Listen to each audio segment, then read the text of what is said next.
दिनेश सुप्रिया व्लॉगमध्ये तुमचं स्वागत आहे। तर माझ्या मम्मीच्या घरचा गणपती 1.5 दिवसाचा असतो आणि आज आमच्या गणपती बाप्पाचं विसर्जन होणार आहे। तर आम्ही सगळे चाललोय आता। मोरया पुढच्या वर्षी लवकर या।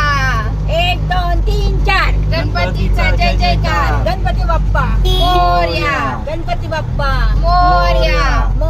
घराजवळच आमच्या असे पुणे महानगरपालिकेने विसर्जनचे हौद तयार केलेत। तिथं मी आता मस्तपैकी गणपती बाप्पाची पूजा करते। ह्याच्यानंतर इथं आम्ही आरती करू आणि मग आमच्या गणपती बाप्पाचं विसर्जन होईल।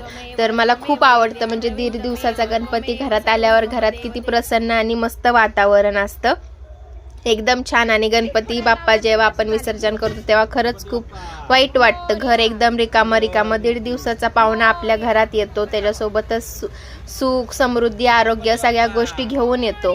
आणि असंच आमचा 1.5 दिवसाचा बाप्पा आला, आम्ही त्याचं मनापासून स्वागत केलं आणि आता त्याचं विसर्जन होत आहे। तर खरंच वाईट वाटत आहे। गणपती बाप्पा मोरया, पुढच्या वर्षी लवकर या।